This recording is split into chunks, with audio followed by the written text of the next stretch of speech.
کہ میں گناہ کے بنا نہیں جی سکتا. اور اس لمحے میں بالکل بلینک ہوا کچھ سوچنے سے ہی پریشان تھا. خاطر حضرات ایک بات تو بندے کو ایسے موقع پہ یہ بھی سمجھ آتی ہے کہ کیا ہم اور کیا ہماری اوقات.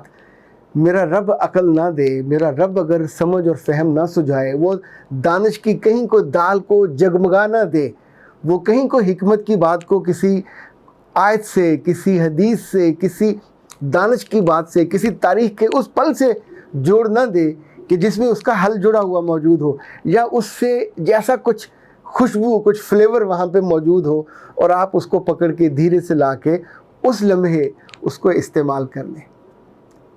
اس لمحے جب پریشانی بالکل میرے سر پہ آلمز جسے کہتے ہیں نا رقص کنا تھی, تو میں نے اپنے دل سے ہاتھ جوڑ دی. میں نے کہا سر سوری, مجھے نہیں سمجھ آ رہا میں کیا کروں. اس بچے کی ماں کتنے مان کے ساتھ, آئی ڈونٹ نو, اسے اپنے عزیزوں میں کوئی نظر نہیں آیا ہوگا, کوئی دوستوں میں, جاننے والوں میں نظر نہیں آیا, میاں کے دوستوں میں کوئی اس کو راہ نہیں پائی ہوگی, تو اس بیچاری نے اسے یہاں میرے پاس بھیجا ہوگا. اور میں یہ بھی نہیں جانتا کہ اس نے کتنی مشکل سے, یار یہ آدمی خود تو آ کے مجھے فیس نہیں دے گا اس بات کے لیے کہ میں گناہ سے دور ہونا چاہتا ہوں اور یہ اپنی فیس لے لیجئے. اس نے کہیں سے خود سے مینیج کیا ہوگا, ارینج کیا ہوگا, جمع کرایا ہوگا, تب جا کے اویس کو یقین دلایا ہوگا, اس کو اسکرین شاٹ بھیجا ہوگا کہ فیس ہیز بین ٹرانسفرڈ اور یہ اس کا وقت ہے, میرا بیٹا پہنچے گا. اور یہ بھی ساتھ پہلی بوجھ پہلی والا معاملہ کہ کچھ کرو اس کا. جس لمحے میں نے ہاتھ جوڑے, اور ہاتھ بھی کیا جڑے ہوں گے, کانپتے ہوئے ہاتھ, اس لمحے تو شاید یہ انگلیاں بھی آپس میں پور بھی برابر نہیں ہوں گے, پر میرا رب تو دل کے حال کو بہت اچھا جانتا ہے. اسی لمحے ایسے ایک چھپاکا سا ہوا اور میں نے دیکھا کہ ایک بادشاہ کا محل ہے, اور اس کے اوپر ایک بادشاہ حیرت سے دیکھ رہا ہے ایک آدمی کو جو بھاگا پھر رہا ہے. اس سے پوچھ رہا تم کون ہو میرے محل کے اوپر؟ تو وہ کہتا ہے کہ میں ایک انسان ہوں تمہاری رعایا میں سے, تم کو جانتا ہوں, تو بھی مجھے جانتا ہے, میرا اونٹ کھو گیا ہے. تو بادشاہ کہہ لگاتا ہے کہ میرا محل, بادشاہ کا محل, تمہارا اونٹ اس پہ کیسے چڑھا اور تم اس کو اونٹ کو یہاں ڈھونڈ کیسے رہے ہو؟ تو وہ اسے کہتا ہے ابو بن ادم, تو بھی تو اس محل میں اس کے بہت ہی سافٹ اور نرم گداز جو بستر ہے ان میں سے اللہ کو ڈھونڈتا ہے, اس کی رضا ڈھونڈتا ہے. تو بھی تو یہاں اپنی زندگی کی خیر ڈھونڈتا ہے. کبھی بادشاہوں کے محلوں میں بھی یہ ملتی ہے. اور وہ ابو بن ادم جو اس سے پہلے ہنس رہا تھا, اس ایک جملہ سننے کے بعد وہ کانپ گیا. اگلا دن اس کو اس بادشاہ کے محل میں, اپنے محل میں نصیب نہیں ہوا. He left that space. اسی ابو بن ادم سے ایک دفعہ ایک آدمی نے یہ کہا کہ میں گناہ کے بنا نہیں جی سکتا, کیا کروں؟ ممکن ہے اس کے جملے میں آس ہو, ممکن ہے اس کے جملے میں سمپل ایک خواہش ہو بتانے والے کی, اور پوچھنے والے کا ایگزام ہو, کچھ بھی ہو سکتا ہے. تو ابو بن ادم نے کہا کہ اچھا تم اگر گناہ نہیں چھوڑ سکتے تو پھر 3-4 کام تو کر ہی سکتے ہو. تو اس نے کہا وہ کیا؟ اس نے کہا ٹھیک ہے, جس کی رزق کھاتے ہو اس کا رزق کھانا بند کر دو.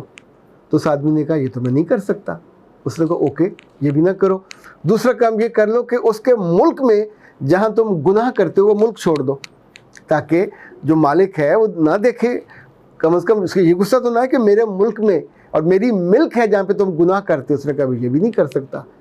کہا پھر یہ کرو, چھپ جایا کرو کسی ایسی کھو میں, کسی ایسی کالی گپھا میں اور غار میں کہ جہاں وہ دیکھ نہ سکے. اس نے کہا یہ بھی نہیں ہو سکتا, وہ تو وہاں بھی دیکھ لیتا. تو ابو بن ادم نے چاروں ناچار لاچار ہو کے کہا ایک پھر صورت اور بھی ہے کہ جس روز ملک الموت تمہارے پاس آئے گا تمہاری جان قبض کرنے, تو اسے کہنا مجھے مت مارو, مجھے کچھ وقت دو, جو کچھ میں نے پہلے کیا ہوا ہے میں اس پہ پانی پھیر دوں, اس کو چھپا دوں, اس کو غائب کر دوں, تاکہ جس کے پاس تم مجھے لے کے جاؤ گے وہاں جو شرمساری ہوگی, وہاں جو میری جگ ہنسائی ہوگی, وہاں جو میری رسوائی ہوگی, اس سے تو بچ جاؤں. اور وہ لمحہ تھا جب اس آدمی کی چیخ نکل گئی. اس نے کہا نہ کچھ چھپنے کی جگہ, نہ رزق چھوڑنے کی جگہ, نہ اس کے ملک سے باہر بھاگنے کی جگہ, ہر جگہ اسی کی ملک اور ملکیت ہے.